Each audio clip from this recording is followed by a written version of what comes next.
Hay algo que la mayoría de personas nunca se plantea cuando entra a su propia casa. No es el precio del alquiler, no es el tamaño de las habitaciones, no es si hay suficiente luz natural o si los vecinos hacen demasiado ruido por las noches. Es algo más silencioso que todo eso. Algo que no se ve a simple vista, pero que se siente en cuanto cruzas el umbral. Una especie de energía que puede ser densa o liviana, pesada o fluida, estancada o viva. Los japoneses tienen una palabra para describir el flujo invisible que recorre cada espacio habitado. No es una palabra que se traduzca con facilidad al español, porque en nuestra cultura no estamos acostumbrados a pensar en el hogar como un organismo vivo. Pero en Japón y en muchas otras culturas orientales que llevan siglos observando la relación entre el entorno y el destino humano, existe una comprensión profunda de que el lugar donde vives no es neutral. Nunca lo fue. Nunca lo será. Tu casa te habla. Lo que ocurre dentro de esas paredes refleja, amplifica y a veces determina lo que ocurre dentro de ti, y lo que ocurre dentro de ti con el tiempo moldea lo que ocurre en tu vida material. Esto no es magia, no es superstición, es observación acumulada durante miles de años por personas que se tomaron en serio la pregunta de por qué algunas casas parecen prosperar y otras parecen vaciarse lentamente de vida y oportunidades. Hoy voy a hablarte de 12 objetos, 12 elementos que culturas distintas, desde Japón hasta China, desde la antigua Roma hasta la India, han identificado como portadores de una cualidad particular. Una cualidad que tiene que ver con atraer abundancia, proteger el espacio del hogar de energías hostiles y crear las condiciones internas necesarias para que la prosperidad no solo llegue, sino que se quede. No te voy a pedir que creas en nada a ciegas. Te voy a pedir algo mucho más sencillo y mucho más difícil al mismo tiempo. Que observes, que prestes atención a cómo te sientes en los distintos rincones de tu casa. Que notes si hay lugares donde respiras más profundo y lugares donde, sin razón aparente, siempre tienes prisa por salir. Porque esa observación, esa capacidad de leer el espacio que habitas, es el primer paso hacia algo que muy poca gente logra: convertir su hogar en un aliado activo de su prosperidad. Vamos a empezar. Cuando pienso en la relación entre los objetos y la energía del hogar, lo primero que me viene a la mente no es ningún objeto en particular. Es una escena, la escena de un anciano japonés que conocí hace años a través de un libro, un maestro del arte floral ikebana, que tardaba horas en colocar una sola rama en un jarrón. No porque fuera lento, no porque le faltara habilidad, sino porque para él cada objeto tenía un peso que iba más allá de su peso físico. Tenía una intención, y la intención, decía él, es la mitad de cualquier cosa que hacemos. Esa idea me ha acompañado mucho tiempo. La idea de que no basta con tener un objeto, importa por qué lo tienes, dónde lo colocas, con qué actitud lo introduces en tu espacio. Pero antes de entrar en cada uno de los 12 objetos, necesito contarte algo sobre la naturaleza del hogar que quizás nadie te ha explicado de esta manera. En la tradición japonesa del wabi-sabi existe la comprensión de que la belleza verdadera no es la perfección, es la aceptación de la impermanencia, la imperfección y la incompletitud. Una casa habitada no es un museo. No debe ser un catálogo de objetos perfectos colocados con miedo a que alguien los toque. Una casa viva tiene marcas de uso, tiene objetos que cuentan historias, tiene rincones que huelen a algo reconocible. Y al mismo tiempo, el wabi-sabi nos enseña que el desorden no intencional, el caos acumulado sin propósito, el objeto que está en un lugar porque nunca nadie se ha parado a decidir dónde debería estar, ese tipo de presencia vacía de intención es lo que más drena la energía de un espacio. Lo que vas a aprender hoy no es decoración. Es algo más cercano a lo que en japonés se llamaría ma. El ma es el espacio entre las cosas. Es la pausa entre las notas de música que hace posible la melodía. Es el silencio que da sentido a las palabras. En arquitectura y en la filosofía del hogar, el ma es la comprensión de que lo que no está también comunica. que el espacio vacío no es ausencia sino presencia de otra cualidad. Cuando introduces un objeto con intención en tu hogar, no solo estás añadiendo algo, estás reorganizando el el espacio invisible que rodea a todas las cosas. Y ese espacio reorganizado cambia cómo te mueves por tu casa, cómo piensas cuando estás en ella, cómo te sientes al despertar por las mañanas y al cerrar los ojos por las noches. Ahora sí, vamos con el primero. El primer objeto del que quiero hablarte es el agua en movimiento. No el agua estancada, no una jarra llena en la encimera que lleva 3 días sin moverse. Hablo de agua que fluye, que circula, que vive. En el Feng Shui, que es el arte chino de armonizar los espacios que tiene más de 3.000 años de historia documentada, el agua representa el flujo de la prosperidad. El ideograma chino para riqueza y el ideograma para agua comparten una raíz común, no es casualidad. Es una observación sobre la naturaleza de la abundancia. La abundancia, como el agua, no se puede atrapar, solo se puede facilitar su flujo. Cuando el agua se estanca, se pudre. Cuando la riqueza se acumula sin circular, sin fluir, sin renovarse, también se pudre en cierta manera. Se convierte en algo que pesa en lugar de algo que libera. Una fuente pequeña de interior, una de esas fuentes de agua que crean un sonido suave y constante, no es solo un elemento decorativo. Es un recordatorio constante, físico y sonoro, de que la prosperidad requiere movimiento, requiere que las cosas entren y salgan, que el dar y el recibir estén en equilibrio. Los maestros del Feng Shui clásico son muy específicos sobre la colocación del agua. La entrada de la casa es considerada el punto donde la energía del mundo exterior entra en contacto con la energía del hogar. Una fuente pequeña cerca de la entrada, visible desde la puerta pero no directamente frente a ella, se considera una invitación activa para que la energía del bienestar económico entre en el espacio. Pero hay algo más en el agua en movimiento que va más allá de la simbología. El sonido del agua tiene efectos documentados en el sistema nervioso humano. Reduce la activación del sistema simpático, que es el sistema de alerta y estrés, y facilita la activación del sistema parasimpático, que es el sistema de calma, descanso y apertura cognitiva. ¿Y qué tiene que ver eso con la prosperidad? Tiene que ver con esto. La mayoría de las decisiones económicas malas que toman las personas las toman desde un estado de estrés o ansiedad. Las decisiones impulsivas, las compras que no se pueden permitir, los negocios que se aceptan por miedo y no por convicción, los compromisos que se firman sin leer. Todo eso ocurre cuando el sistema nervioso está en modo de supervivencia. Una casa que tiene sonidos que calman, que tiene agua que fluye, que tiene elementos que bajan el nivel de activación nerviosa, es una casa que favorece la toma de decisiones más sabias, más pacientes, más alineadas con los objetivos reales de la persona que vive en ella. Así que el primer objeto no es solo simbólico, es funcional. Es una inversión en la calidad de tu estado interno. Y el estado interno es siempre el primer territorio de la prosperidad. Si no puedes tener una fuente de interior, hay alternativas. Un acuario pequeño con peces de colores cumple una función parecida. Un cuenco con agua y flores frescas que se renueva cada semana también comunica la intención. Lo importante no es el objeto en sí, sino la relación que estableces con él, la conciencia de que está ahí con un propósito. Antes de seguir con el segundo objeto, quiero pedirte algo.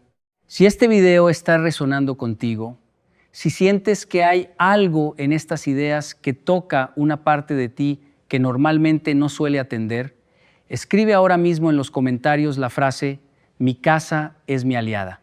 Escríbela ahora, no cuando el video acabe, no cuando tengas más tiempo.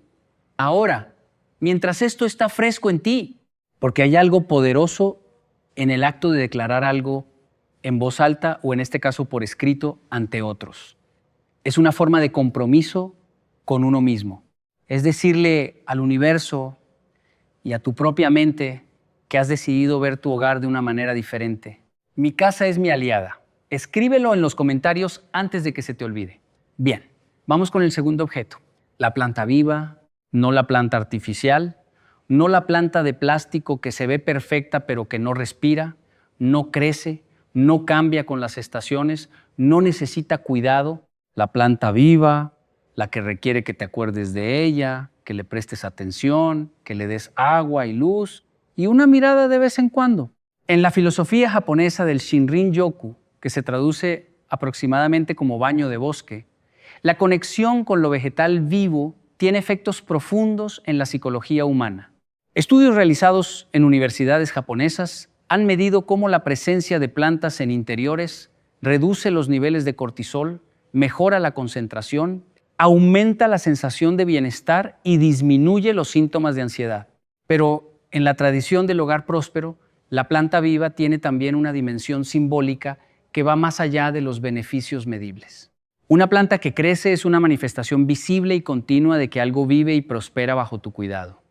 Cada hoja nueva que aparece es un recordatorio de que el crecimiento es posible, de que algo que empezó pequeño puede expandirse, de que la vida, cuando recibe las condiciones adecuadas, tiende naturalmente hacia el florecimiento.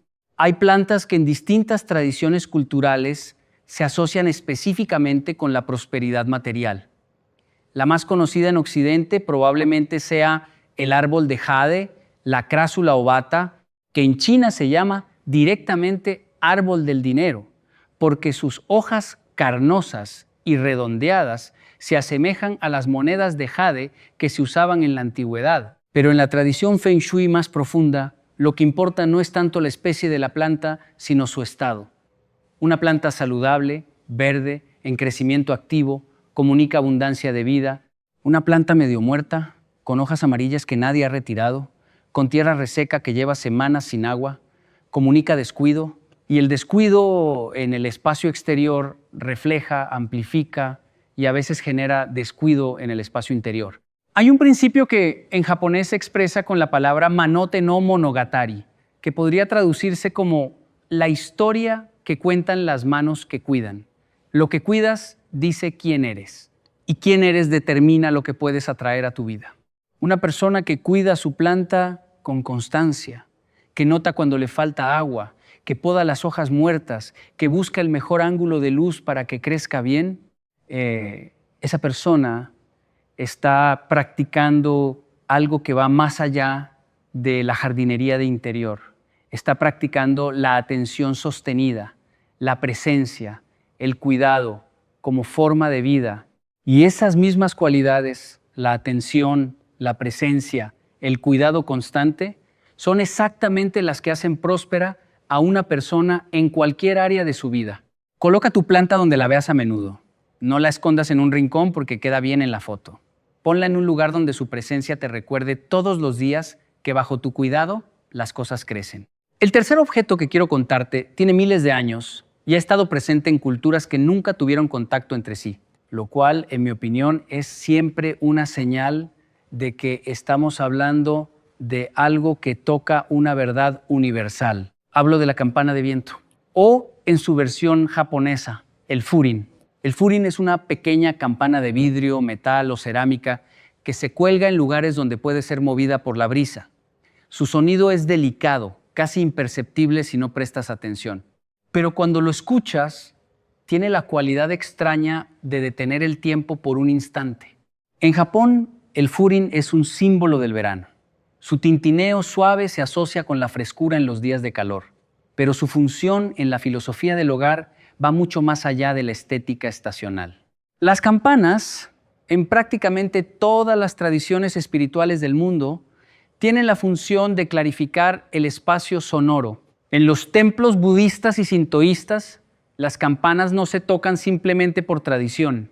Se tocan porque el sonido de la campana, especialmente el sonido que se extiende y luego se desvanece lentamente, tiene la capacidad de interrumpir los patrones de pensamiento habitual y crear un momento de presencia pura. Ese momento de presencia es lo que en meditación se llama el instante anterior al pensamiento, el espacio donde la mente está limpia, sin narrativa, sin juicio, sin miedo. Es brevísimo, pero es real.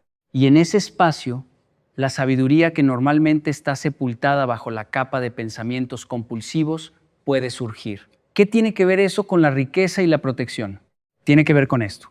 La mayoría de las personas viven en un nivel de ruido mental constante que les impide escuchar sus propias intuiciones, sus mejores ideas, sus más profundas comprensiones sobre qué deben hacer con su vida y sus recursos. Un hogar que tiene elementos que producen sonidos clarificadores, que interrumpen el flujo automático del pensamiento habitual, es un hogar que facilita el acceso a esa inteligencia más profunda, y esa inteligencia, cuando se escucha y se actúa en consecuencia, tiende a producir decisiones más prósperas, más alineadas, más sabias. En cuanto a la protección, las campanas de viento en muchas culturas asiáticas y también en tradiciones indígenas americanas se han utilizado como protectores del espacio. La idea es que las energías negativas, los pensamientos hostiles que pueden entrar en un espacio, son interrumpidos y dispersados por el sonido. No pueden atravesar la barrera sonora que crea una campana bien colocada. Esto puede sonar simbólico, pero considera esto desde un ángulo más concreto. Cuando entras a una casa donde hay un sonido suave y armonioso, tu estado interno cambia inmediatamente. Tus defensas bajan, tu respiración se hace más profunda, tu actitud se vuelve más abierta. Y cuando tu actitud es abierta, eres más receptivo a las oportunidades, más capaz de ver lo que antes no veías, más dispuesto a tomar riesgos calculados que antes te parecían imposibles. El sonido transforma el estado interno. El estado interno transforma lo que es posible. Cuelga tu furin o tu campana de viento cerca de una ventana que reciba brisa o en la entrada de casa. Y la próxima vez que lo escuches, en lugar de ignorarlo como un ruido de fondo, detente un instante. Respira, escucha cómo el sonido se extiende y luego desaparece. Eso es el Ma, el espacio donde todo es posible. Vamos al cuarto objeto. Y este es uno que probablemente tienes en tu casa, pero que quizás no has considerado desde esta perspectiva. El espejo. En casi todas las tradiciones de sabiduría del hogar, el espejo es uno de los objetos más poderosos y al mismo tiempo uno de los más mal utilizados. En el Feng Shui clásico, el espejo se considera un amplificador. Amplifica lo que hay frente a él. Si frente al espejo hay algo bello, ordenado, próspero, el espejo amplifica esa energía. Si frente al espejo hay desorden, caos, escasez, el espejo también amplifica eso. Esta es la razón por la que los maestros del Feng Shui son tan específicos sobre dónde no colocar espejos. Un espejo frente a la puerta de entrada principal, por ejemplo, es considerado problemático porque refleja y devuelve hacia el exterior toda la energía que intenta entrar al hogar. La prosperidad que viene hacia ti choca con su propio reflejo y regresa. La imagen es poética, pero la intuición que contiene es interesante. La puerta de entrada es el punto donde las oportunidades tocan la puerta. Si el primer objeto que encuentran es algo que las devuelve, algo no está bien. Un espejo que refleja la mesa del comedor, en cambio, se considera muy favorable. La mesa del comedor, en la tradición Feng Shui, representa la abundancia de alimento, de reunión, de celebración compartida. Un espejo que duplica esa imagen está duplicando simbólicamente la abundancia. Pero hay algo más sobre los espejos, que va más allá de su colocación. El estado del espejo importa tanto como su posición. Un espejo sucio, empañado, con manchas que nadie se ha molestado en limpiar, refleja una imagen distorsionada del mundo. Y vivir en un espacio donde los reflejos están distorsionados tiene un efecto sutil pero real en cómo te percibes a ti mismo. La percepción que tienes de ti mismo es, en muchos sentidos, el espejo más importante de todos. Si te percibes como alguien capaz, como alguien que merece prosperidad, como alguien cuyo trabajo tiene valor, esa percepción tiende a generar conductas que confirman esa imagen. Y esas conductas generan resultados, un espejo limpio, claro, bien colocado, que te muestra tu imagen sin distorsión, que refleja lo más bello de tu hogar, es un objeto de poder. No porque tenga magia, sino porque cada vez que lo miras, te muestra quién eres en el mejor sentido posible.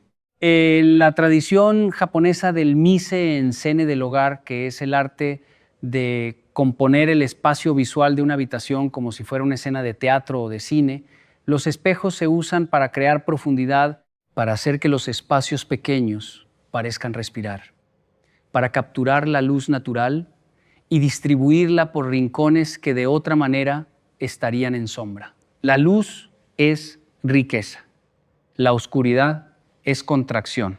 Un espejo bien colocado que toma la luz del sol y la lleva a los rincones oscuros de tu casa está haciendo algo literalmente poderoso.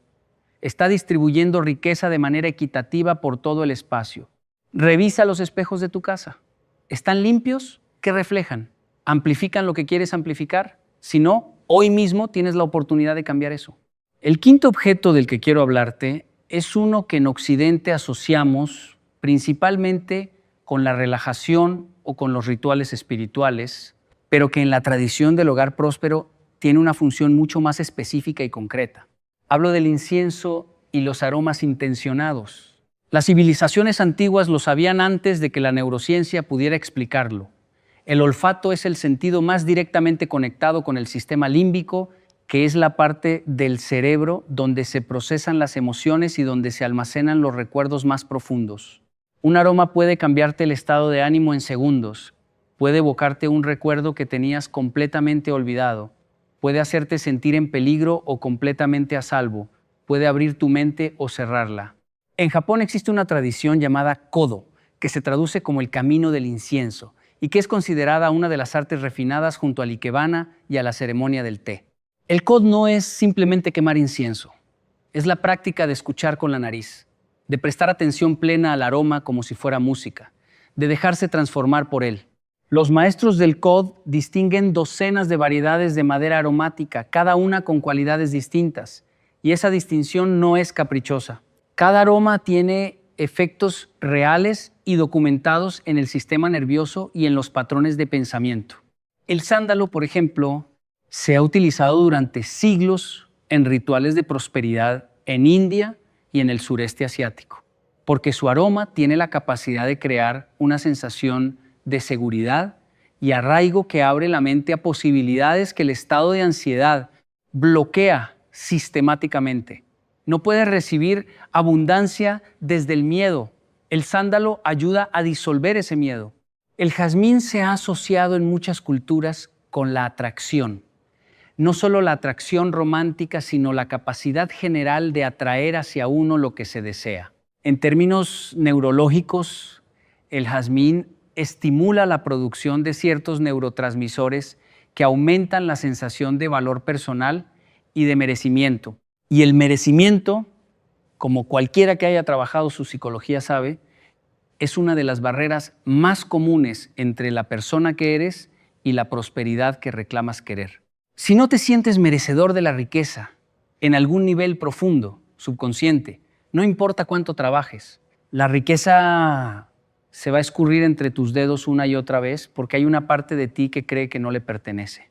Los aromas intencionados en el hogar son una forma de comunicarse con esa parte más profunda, una forma de decirle al sistema nervioso en el lenguaje que entiende mejor que cualquier palabra, que aquí se está bien, que aquí es seguro prosperar, que aquí la vida es abundante. Usa incienso de calidad, aceites esenciales, maderas aromáticas como el palo santo o el cedro, flores frescas cuyo aroma llena naturalmente el espacio. Establece una práctica consciente de aromatizar tu hogar con intención, no como rutina automática, como acto deliberado de preparar el espacio para la prosperidad.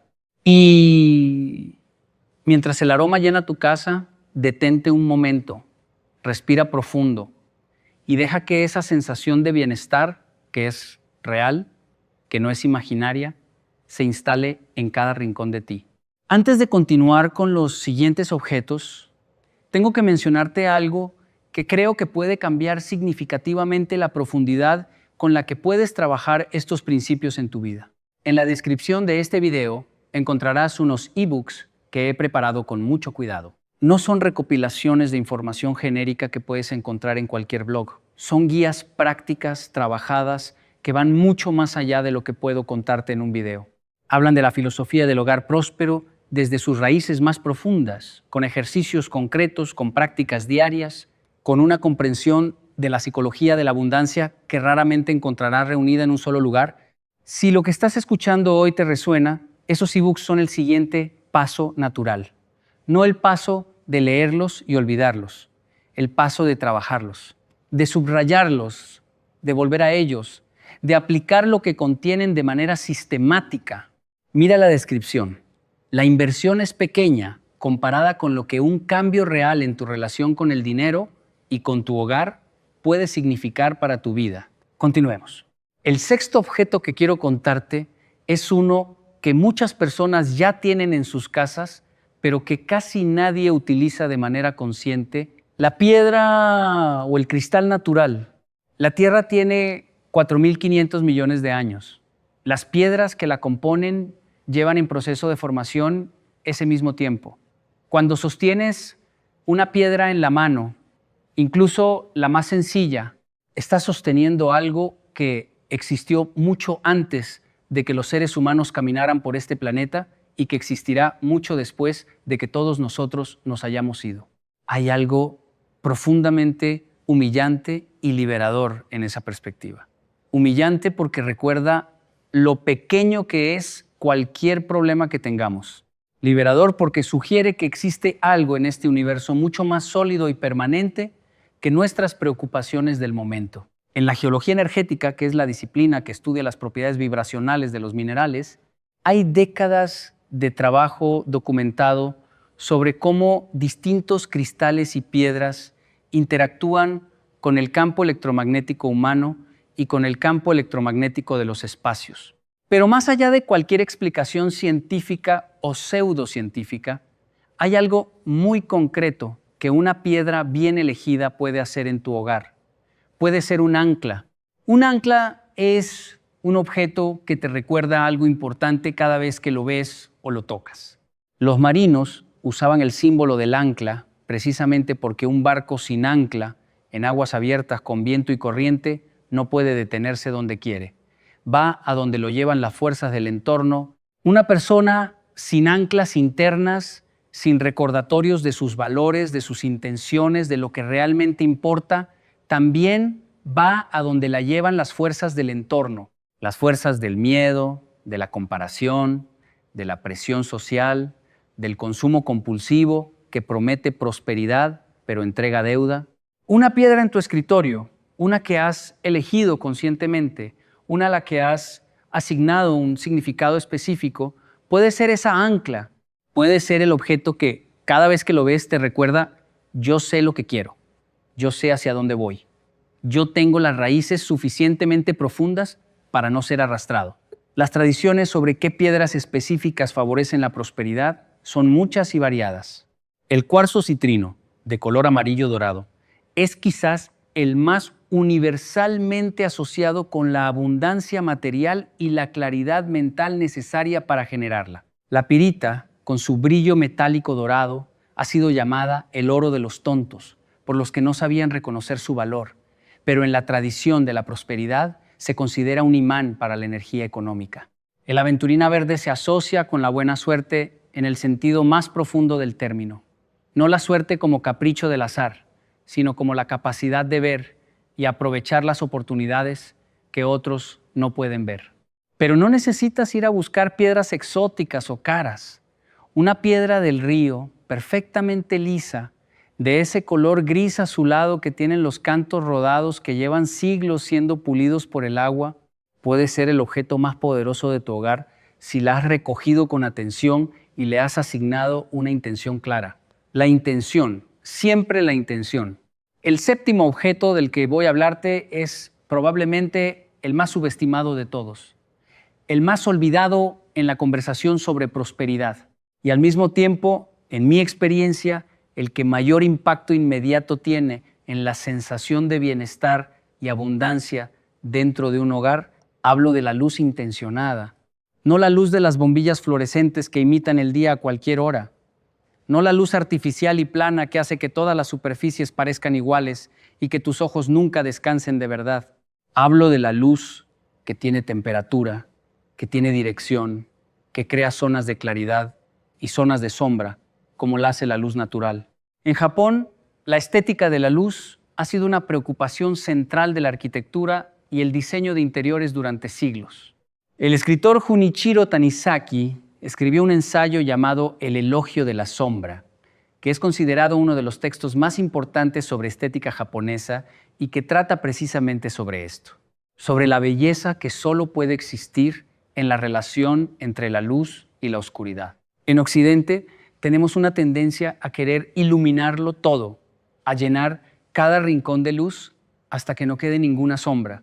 Es comprensible desde una perspectiva histórica. La oscuridad era peligrosa, era el territorio de los depredadores y de lo desconocido.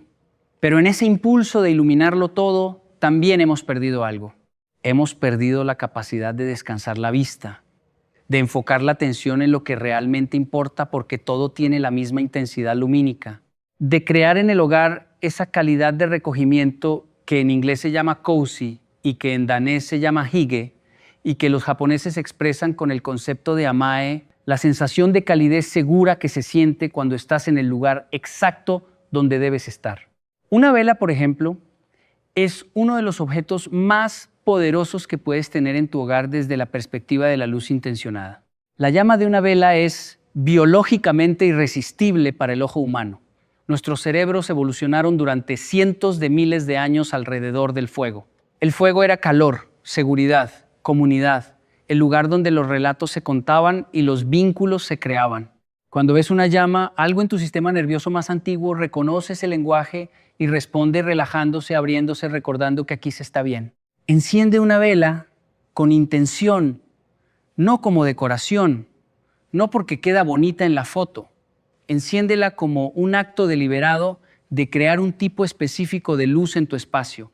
Y siéntate frente a ella durante 5 minutos sin hacer nada más, sin el teléfono, sin la televisión, sin la lista mental de lo que tienes que hacer mañana.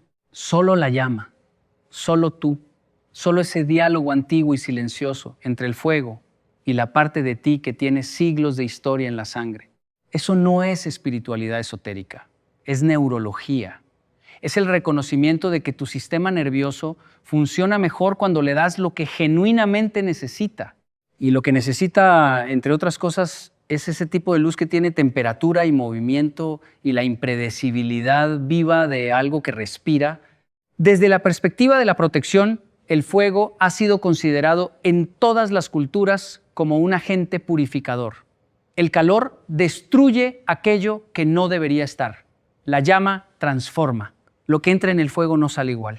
Cuando enciendes una vela en tu hogar con la intención de que el espacio sea purificado y protegido, estás participando en una tradición que se remonta al origen mismo de la civilización humana. No importa en qué crees o en qué no crees, importa la intención, importa la atención, importa el acto deliberado de decirle a tu espacio y a ti mismo, esto importa. Le presto atención, lo cuido. Vamos con el octavo objeto. Este me gusta especialmente porque combina lo estético, lo filosófico y lo práctico de una manera que pocas cosas consiguen. Hablo del símbolo de abundancia que refleja tu propia historia. En muchas casas que visité a lo largo de mi vida, encontré algo que inicialmente me resultaba difícil de articular. Había casas llenas de objetos hermosos, caros incluso, perfectamente decoradas según las tendencias del momento, y sin embargo algo en ellas se sentía vacío, como habitaciones de hotel muy bien diseñadas pero sin alma. Y luego había casas más modestas, con muebles que no combinaban perfectamente y paredes pintadas de colores que no eran exactamente los que recomendaría ningún interiorista, pero que irradiaban algo que solo puedo llamar presencia, calor, la sensación de que aquí vive alguien real, con una historia real, con cosas que genuinamente le importan. La diferencia entre unas casas y otras no era el dinero, era la narrativa personal. Las casas con alma tenían objetos que contaban historias, no objetos comprados para parecer sofisticado o para seguir una tendencia, objetos que significaban algo. El cuadro que pintó el abuelo que murió hace 20 años, la cerámica que se trajo de un viaje que cambió la manera de ver el mundo, la foto de la primera vez que se logró algo que parecía imposible, el libro con las páginas dobladas y las notas al margen de una época en que se estaba buscando algo con urgencia. En la filosofía japonesa, los objetos que llevan historia propia tienen una cualidad que se llama mono no aware. Esta expresión, que se traduce aproximadamente como la melancolía de las cosas, es una de las ideas estéticas más profundas de la cultura japonesa. Hace referencia a esa sensación agridulce que produce la belleza de lo que tiene historia, de lo que ha envejecido, de lo que lleva las marcas del tiempo vivido. Un objeto con mono no aware no es solo un objeto, es un portador de memoria, de experiencia, de continuidad.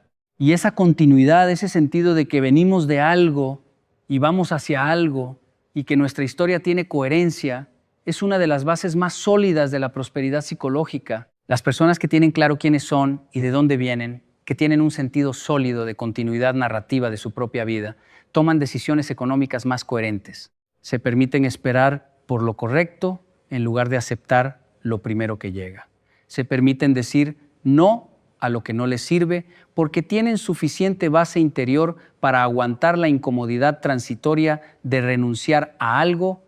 El símbolo de abundancia personal no tiene que ser caro, no tiene que ser antiguo, no tiene que ser convencionalmente bello, tiene que ser verdadero, tiene que ser tuyo, tiene que decirte algo cuando lo miras que ningún otro objeto puede decirte. Busca ese objeto o recuérdalo si ya lo tienes. Ponlo en un lugar de honor en tu hogar, no en un cajón, no en una caja, no en el desván, en un lugar donde lo veas todos los días. Y cuando lo veas, recuerda la historia que lleva, recuerda quién eres, recuerda lo que has superado para llegar donde estás.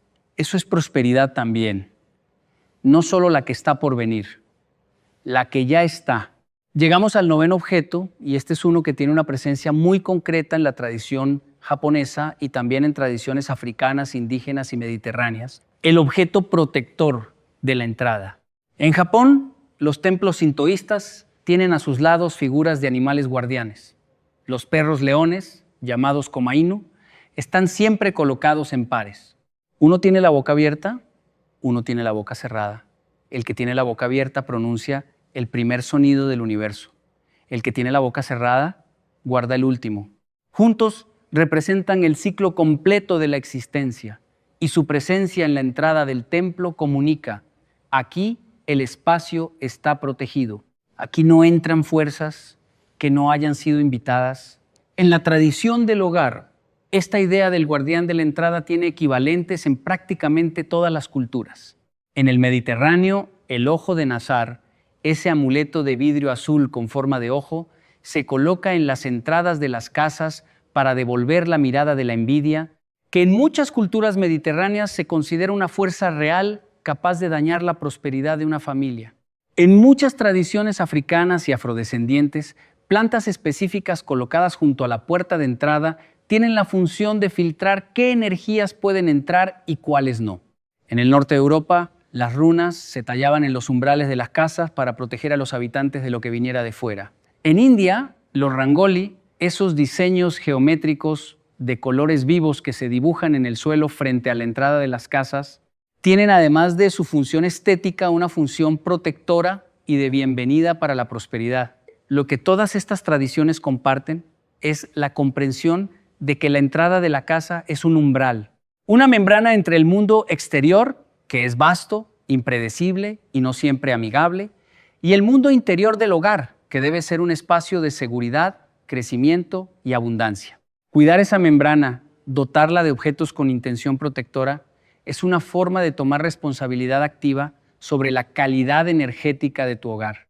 No importa qué objeto elijas para esta función, puede ser una figura que tenga sentido para ti según tu propia tradición cultural. Puede ser una planta específica con buena energía que coloques junto a la puerta. Puede ser un cuadro o una imagen que para ti represente protección y bienvenida.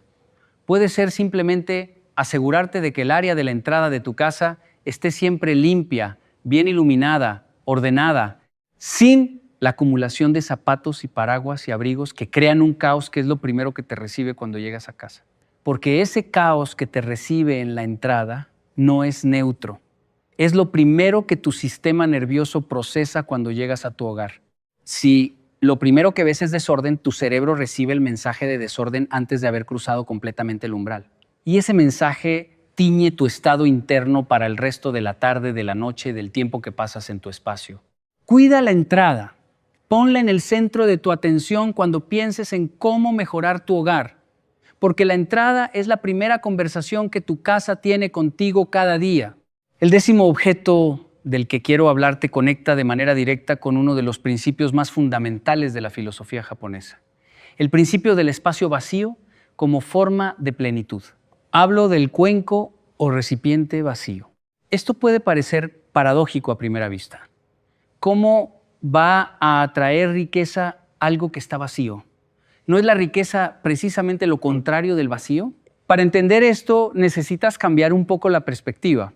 En el taoísmo, que es la filosofía china que más profundamente ha influido en la tradición del hogar próspero, hay un concepto que se expresa con la imagen de la rueda. Una rueda tiene radio, tiene llanta, tiene eje. Todas esas partes son necesarias. Pero lo que hace funcional a la rueda es el espacio vacío en el centro. Sin ese vacío, la rueda no puede girar. Sin ese espacio, no hay movimiento posible. Lo mismo ocurre con un cuenco. Un cuenco que ya está lleno no puede recibir nada más. Solo un cuenco vacío tiene la capacidad de recibir. En tu vida, si tienes todas las horas llenas, toda la energía gastada, todos los recursos comprometidos, no hay espacio para que entre nada nuevo. La prosperidad necesita un recipiente y el recipiente necesita espacio.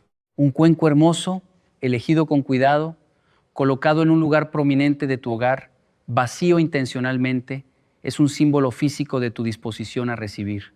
Es una manera de decirle a tu mente más profunda: tengo espacio para la abundancia, estoy preparado para recibirla, no estoy tan lleno de lo que ya no sirve como para no tener lugar para lo nuevo.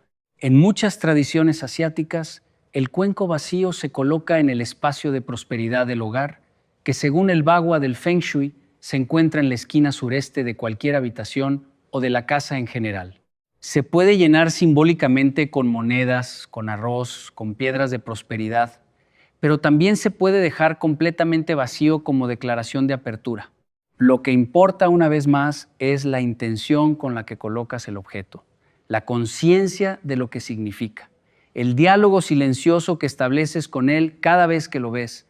Hay ebooks en la descripción de este video que exploran estos principios con mucho más detalle y con ejercicios prácticos que puedes aplicar directamente en tu hogar.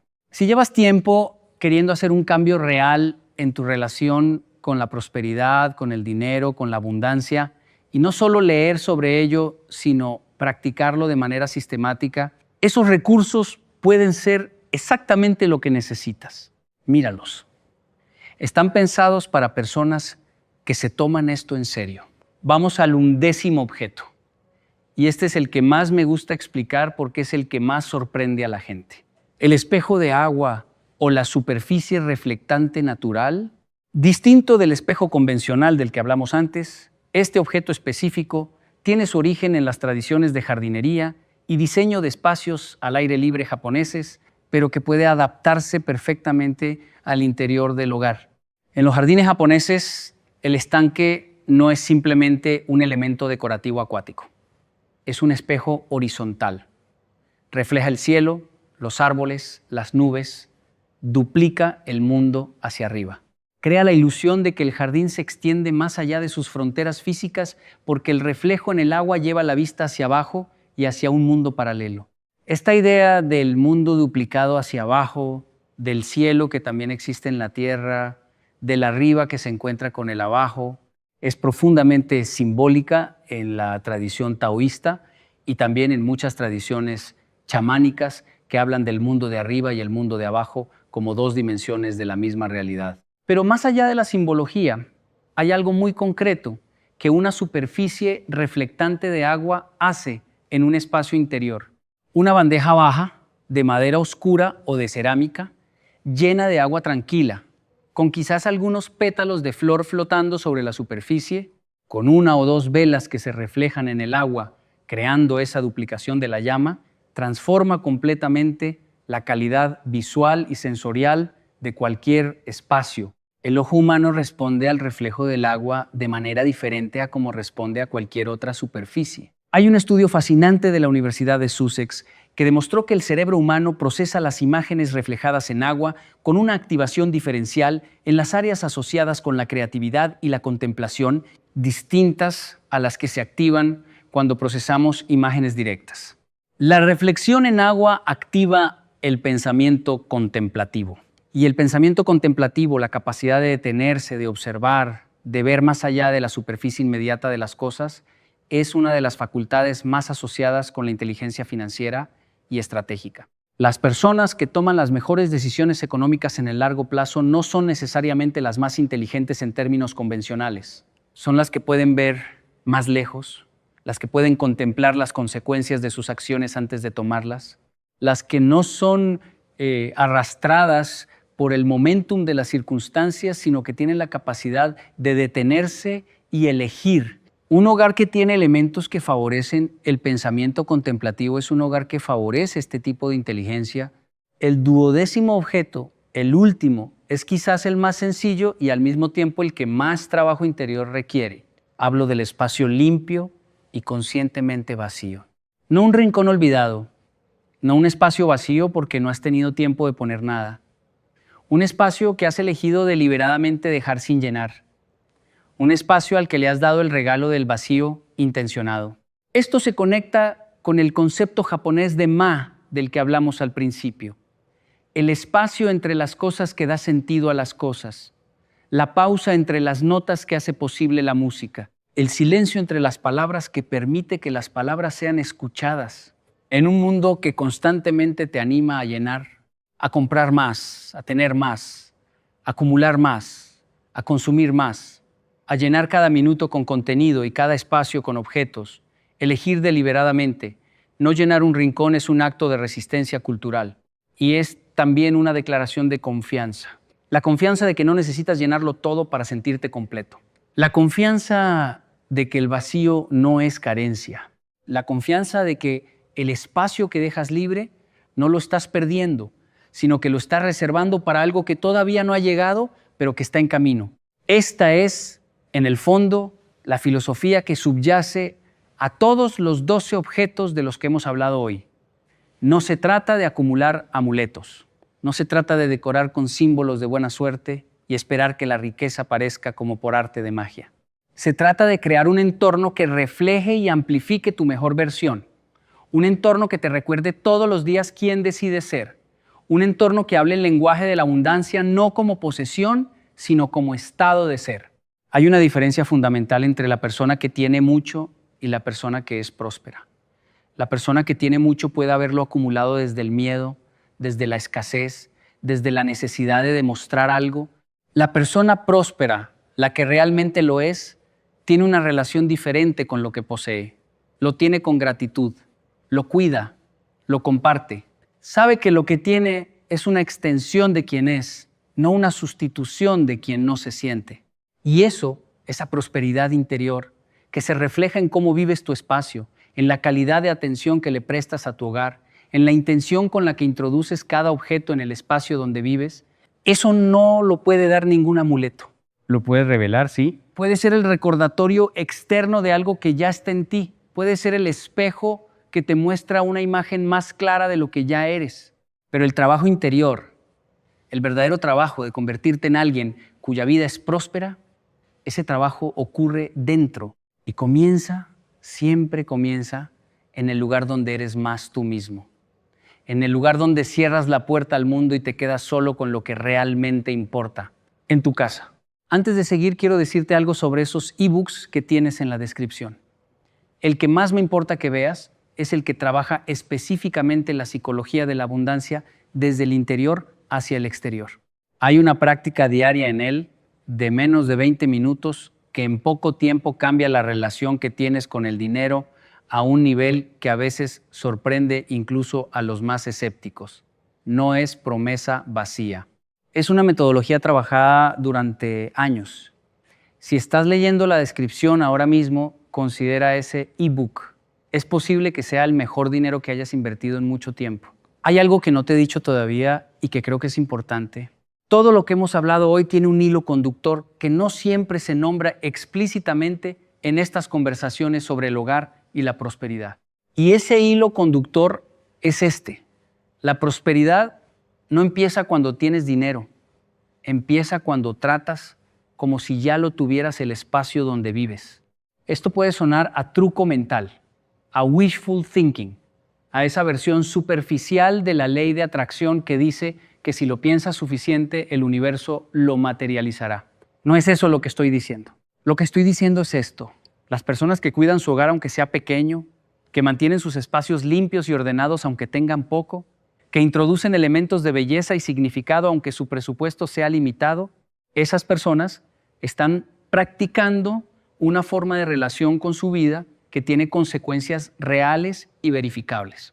La consecuencia principal es esta: cuando te tratas bien a ti mismo, cuando cuidas tu entorno como si mereciera ser cuidado, cuando vives como si tu vida valiera la pena ser vivida con atención y con dignidad, tu autoestima cambia, tu percepción de lo que mereces cambia, y esa percepción cambia las decisiones que tomas, las oportunidades que ves y las que no ves, las personas que atraes a tu vida y las que alejas, los riesgos que te permites tomar y los que rechazas por miedo. Esto no es magia, es psicología.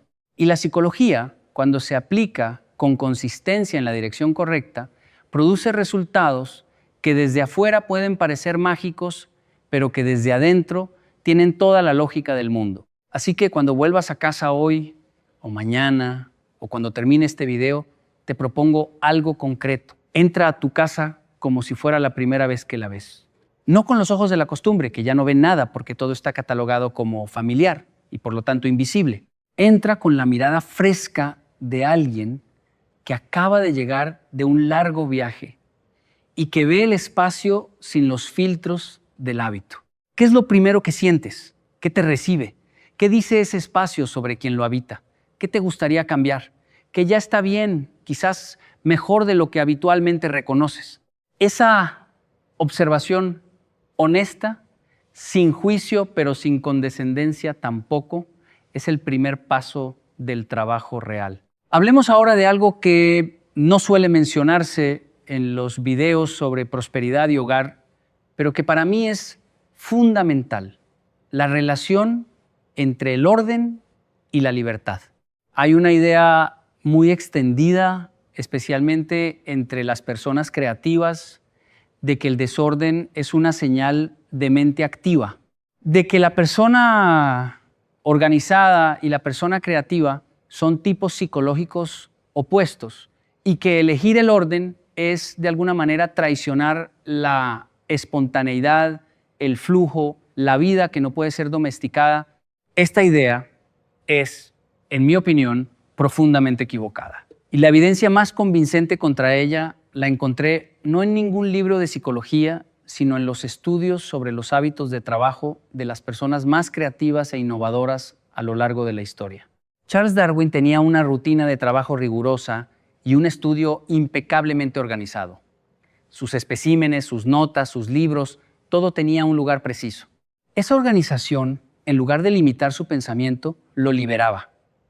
Porque cuando el espacio exterior está en orden, la mente puede desordenarse productivamente.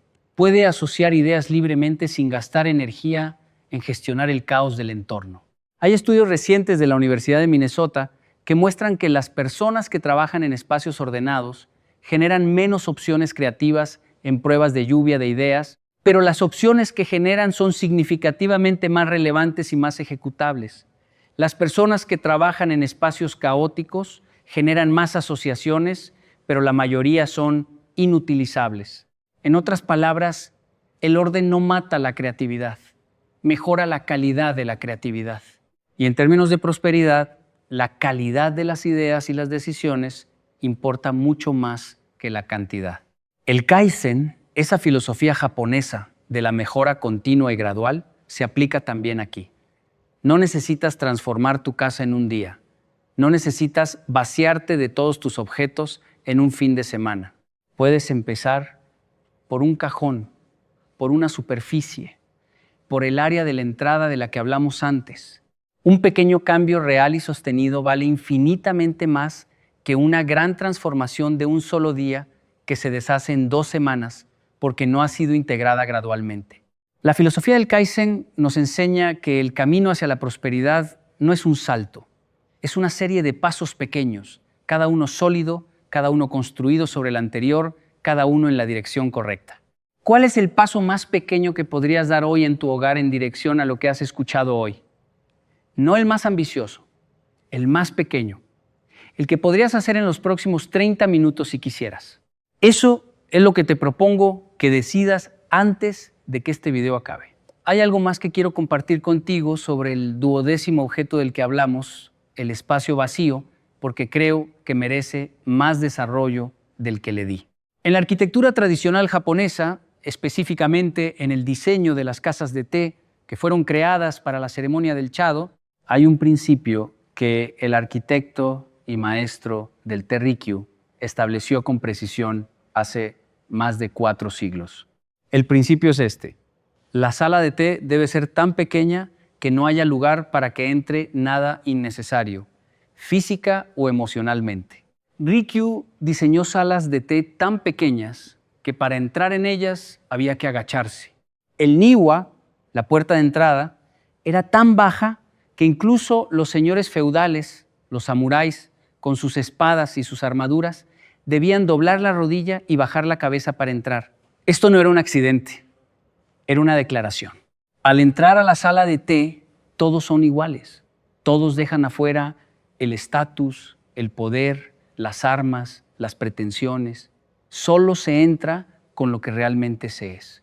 Y ese espacio pequeño, despojado, sin ningún objeto que no tenga una razón precisa de estar allí, creaba una experiencia de tal intensidad de presencia que los que la practicaban regularmente describían sus efectos como transformadores. No porque hubiera algo especial en el té, no porque la sala tuviera ningún poder sobrenatural, sino porque en un mundo constantemente saturado de objetos, de roles, de expectativas, de ruido, tener un espacio donde no había nada superfluo generaba una claridad de percepción que era casi imposible de alcanzar en cualquier otro contexto.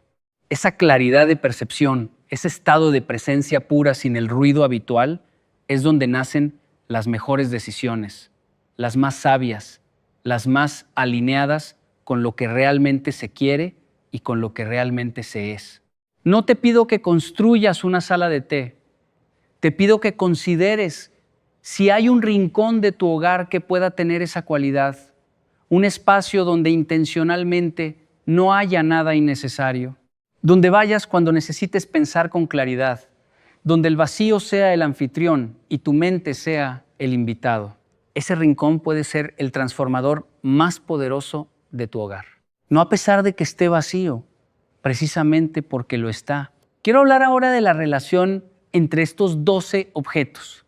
Y algo que casi nunca se menciona en este tipo de conversaciones, pero que considero esencial: la relación entre el hogar y el cuerpo. En la medicina tradicional china, que es el mismo sistema de pensamiento que dio origen al Feng Shui y a muchas de las tradiciones del hogar próspero, el cuerpo y el entorno son un continuo.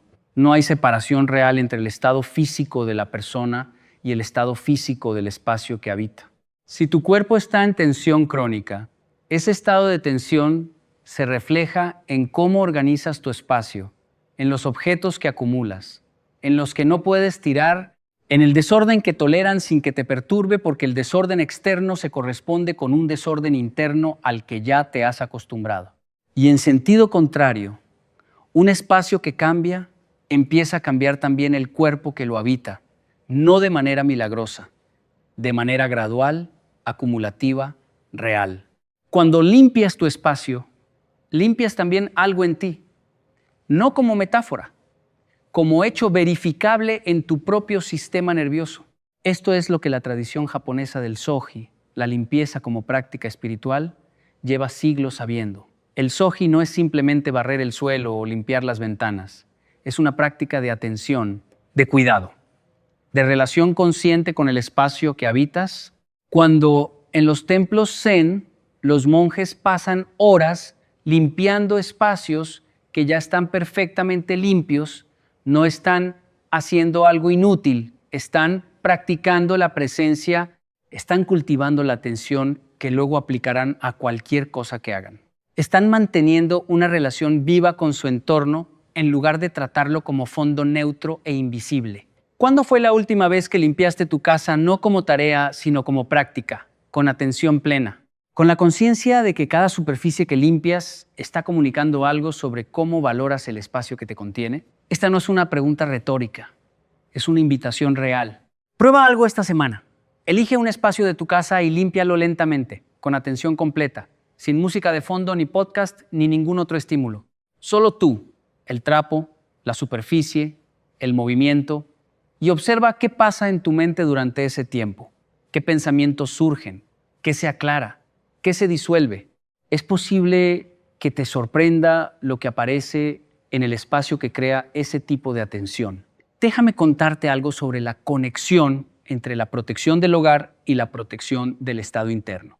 En la tradición sintoísta japonesa, cada hogar tiene un kami, una divinidad o espíritu protector que habita en él. Este kami no es un ser externo que viene de fuera a proteger la casa. Es la esencia acumulada de todo el amor, el cuidado, la intención positiva y la vida vivida con dignidad que se ha depositado en ese espacio a lo largo del tiempo. En otras palabras, tú creas el protector de tu hogar, no con rituales complicados, con la calidad de vida que vives dentro de esas paredes. La alegría que compartes con las personas que amas en ese espacio, los momentos de belleza que creas y que aprecias, el cuidado con el que tratas cada rincón, la gratitud con la que entras y salives. Todo eso se acumula, todo eso crea una cualidad de presencia en el hogar que es real aunque sea invisible. Y esa presencia, esa densidad de intención positiva acumulada, es la protección más genuina que cualquier hogar puede tener. No porque repela seres sobrenaturales, sino porque una persona que vive en un espacio que ha cuidado con amor, que ha llenado de intención positiva, que trata con respeto y atención, esa persona tiene una relación con su hogar que le da raíces, que le da la estabilidad interior necesaria para no ser arrastrada por las tormentas externas. Y alguien con esa estabilidad, con esas raíces, no toma decisiones desde el pánico, no acepta lo primero que llega por desesperación, no permite que la ansiedad económica dicte cada movimiento de su vida.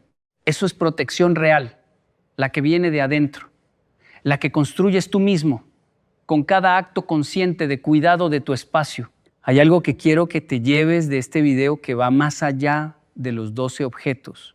Una comprensión, la comprensión de que el hogar no es el lugar donde vives, es el lugar donde te vuelves quien eres. Cada cosa que hay en tu casa, cada objeto, cada color, cada olor, cada textura, cada sonido, está constantemente dialogando con tu sistema nervioso.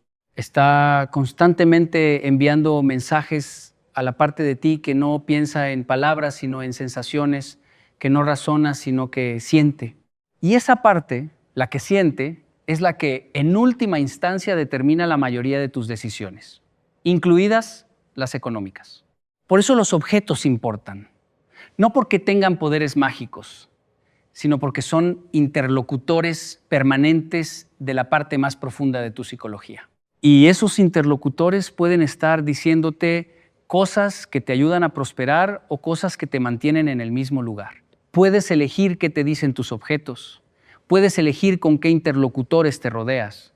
Puedes diseñar tu hogar no solo como un espacio estético, sino como un sistema complejo de estímulos que trabajan constantemente a tu favor.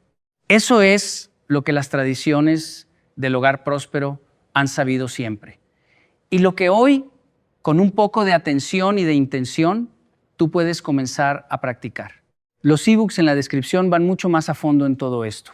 En la psicología de la abundancia, en las prácticas concretas del hogar próspero, en los ejercicios específicos que puedes integrar en tu vida diaria. Si eres de las personas que no se conforman con entender las ideas superficialmente, sino que quieren trabajarlas en profundidad, esos recursos son para ti, están ahí. El primer paso siempre es el más importante. Volvamos a los 12 objetos un momento y hagamos algo que creo que puede ser valioso. Un recorrido rápido por todos ellos, no para repetir lo que ya dijimos, sino para darte una perspectiva diferente, la perspectiva de lo que tienen en común. El agua en movimiento, la planta viva, la campana de viento, el espejo bien colocado, el aroma intencionado, la piedra o cristal natural, la luz intencionada, el símbolo de tu propia historia, el guardián de la entrada, el cuenco o recipiente vacío, la superficie reflectante de agua, el espacio conscientemente vacío. ¿Qué tienen en común? A primera vista parecen muy distintos. Pertenecen a tradiciones diferentes, tienen funciones simbólicas diferentes, tienen orígenes culturales diferentes, pero todos comparten algo. Todos requieren atención para funcionar. El agua en movimiento necesita que la mantengas limpia y funcionando. La planta viva necesita que te acuerdes de ella. La campana de viento necesita que en algún momento te detengas a escucharla. El espejo necesita que lo limpies y que pienses dónde lo colocas. El aroma necesita que lo elijas con cuidado y que lo percibas con conciencia. La piedra necesita que la hayas elegido con intención. La luz necesita que la diseñes en lugar de simplemente tolerarla. El símbolo de tu historia necesita que te hayas tomado el tiempo de identificar qué objeto lo representa. El guardián de la entrada necesita que cuides ese espacio. El cuenco vacío necesita que hayas elegido dejarlo vacío en lugar de llenarlo por costumbre. La superficie de agua necesita que la prepares y que la mantengas. El espacio vacío necesita la resistencia activa de no llenarlo. En todos los casos, el objeto no hace nada solo. El objeto es el catalizador. Tú eres el agente. La prosperidad, la verdadera, nunca llegó a nadie que solo preparó el espacio y luego se sentó a esperar. Llegó a quienes prepararon el espacio, cultivaron el estado interno adecuado, desarrollaron las capacidades necesarias, tomaron las decisiones correctas, persistieron cuando todo parecía estancado y supieron reconocer y aprovechar las oportunidades cuando aparecieron. Los objetos de prosperidad te ayudan con el estado interno, con la consistencia de tu atención, con la calidad de tu presencia en tu propio espacio y en tu propia vida. El resto, el trabajo externo, las decisiones, las acciones, el esfuerzo sostenido, eso sigue siendo tuyo. Pero un estado interno, sólido, construido en un hogar que trabaja a tu favor, hace que todo ese trabajo externo sea más efectivo, más enfocado, más coherente. Esa es la promesa real de estos 12 objetos. No que hagan el trabajo por ti, sino que te ayuden a ser el tipo de persona que puede hacer ese trabajo de la mejor manera posible. Quiero hablarte ahora de algo que sucede cuando empiezas a aplicar estos principios de manera consistente. Algo que muchas personas reportan y que inicialmente puede sorprender. El cambio no viene solo en lo económico, viene primero en lo interior. Hay una etapa inicial que podría llamarse la etapa del descubrimiento. En ella empiezas a ver tu casa con ojos nuevos. Notas cosas que antes habías dejado de ver porque estaban tan integradas en el paisaje cotidiano que se habían vuelto invisibles. El cajón que lleva 2 años sin poder cerrarse bien porque está lleno de cosas que no usas. La esquina del salón donde se acumulan objetos que no sabes dónde poner. El espejo sucio que nadie limpia. La planta que está medio muerta y que cada vez que la miras produce una vaga sensación de culpa. Ese proceso de ver lo que está antes de cambiarlo es ya en sí mismo transformador, porque ver algo con claridad es el primer paso inevitable hacia cambiarlo. Luego viene lo que yo llamaría la etapa del vaciado, el momento en que decides qué sale de tu espacio. Esta es, para muchas personas, la etapa más emocionalmente cargada, porque los objetos llevan historia, llevan recuerdos, llevan identidades que quizás ya no son las tuyas, pero que cuesta desprender. Aquí la filosofía de Marie Kondo, que en muchos sentidos es una expresión contemporánea de principios muy antiguos japoneses, ofrece una guía útil. No preguntes si el objeto es útil, pregunta si te produce alegría. Si al tenerlo en tus manos sientes algo que se expande o algo que se contrae, lo que se expande, quédate. Lo que se contrae, da las gracias y deja ir. Esta práctica de dejar ir lo que ya no sirve es, en el nivel más profundo, una práctica de confianza. La confianza de que Lo que necesitas vendrá cuando le hayas hecho espacio. La confianza de que no necesitas aferrarte a todo lo que tuviste para seguir siendo quien eres. Y esa confianza, aplicada a los objetos, tiende a extenderse naturalmente a otras áreas de la vida, a las relaciones que ya no nutren, a los hábitos que ya no sirven, a las identidades que te quedaron pequeñas. Soltar el objeto es practicar soltar. Y la capacidad de soltar es una de las habilidades más raramente cultivadas y más profundamente necesarias para prosperar. La tercera etapa podría llamarse la etapa de la introducción consciente. Cuando el espacio ha sido vaciado de lo que no sirve, cuando hay un generoso y respirable, entonces comienza el trabajo de introducir uno a uno, con atención y con propósito, los objetos que quieres que dialoguen contigo desde tu hogar. Cada uno de estos 12 objetos puede ser introducido gradualmente, no todos a la vez, no como lista de compras para un fin de semana. Uno, cuando sientas qué es el momento, con la pregunta de dónde quieres que esté y por qué, con la conciencia de qué quieres que te recuerde cada vez que lo veas. Este proceso puede llevar meses, puede llevar años, y eso está bien, porque lo que estás construyendo no es una decoración, es una relación viva con tu espacio. Y las relaciones vivas se construyen despacio, con atención sostenida, con la disposición a revisarlas y ajustarlas cuando cambian las circunstancias o cuando cambias tú.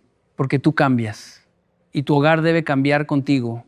Un hogar estático, un hogar que se quedó congelado en quien eras hace 10 años porque nunca has revisado qué hay en él y por qué, es un hogar que en cierta manera te mantiene en quien eras hace 10 años.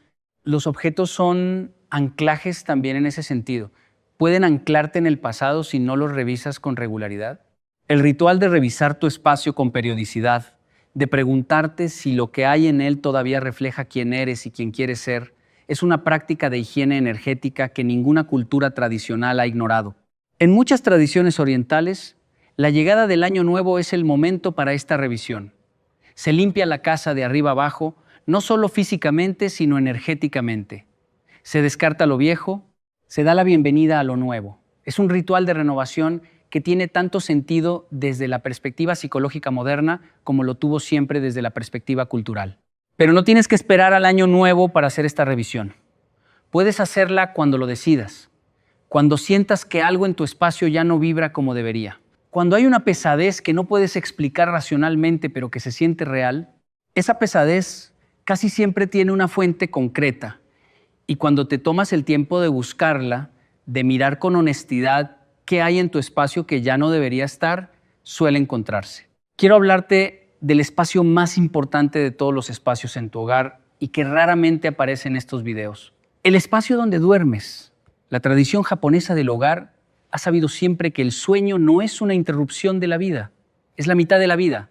Es el tiempo donde el cuerpo se repara, donde la mente procesa lo que el día ha traído, donde la psicología integra las experiencias y construye la comprensión que necesita para el día siguiente.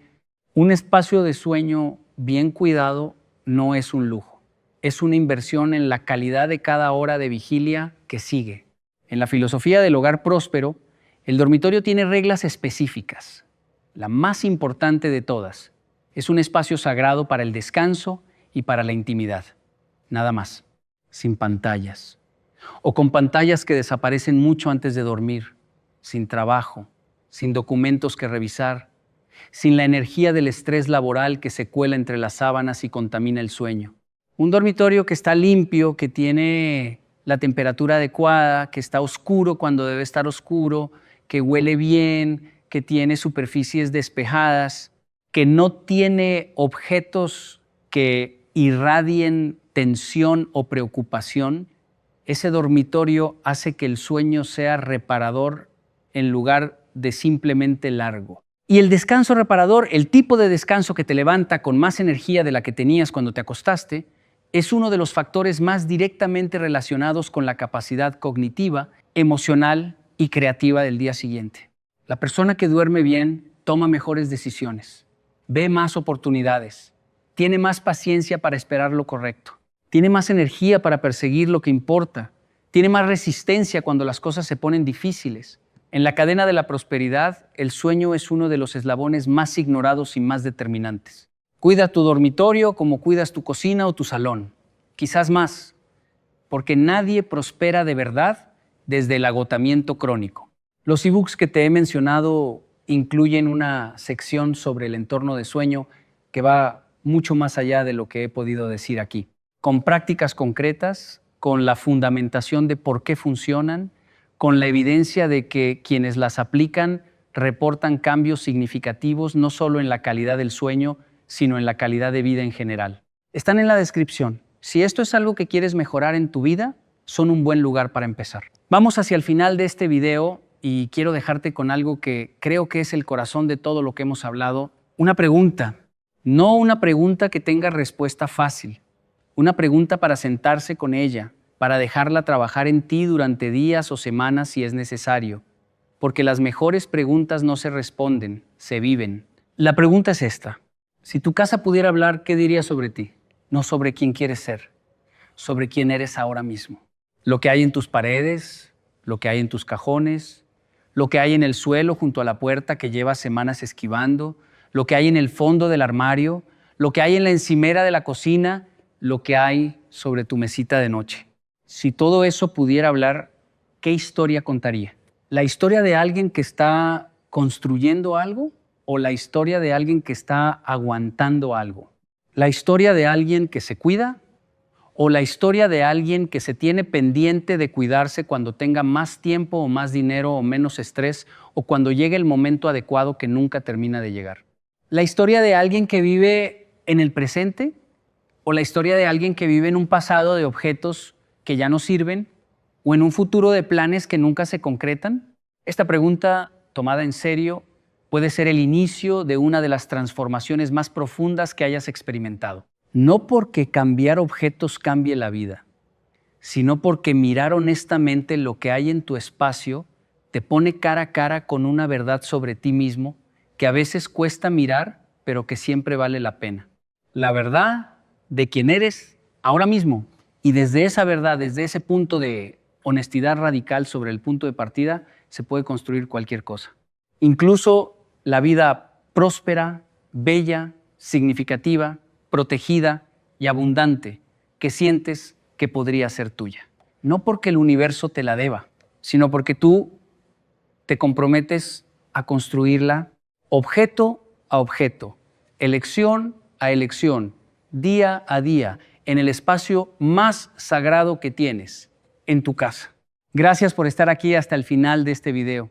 Significa que algo en lo que hemos hablado te importó lo suficiente como para quedarte, y eso en sí mismo ya dice algo sobre quién eres. Si todavía no has escrito en los comentarios, mi casa es mi aliada, hazlo ahora. Es una pequeña declaración. Pero las pequeñas declaraciones sostenidas en el tiempo se convierten en grandes realidades. Cuida tu espacio y tu espacio te cuidará a ti.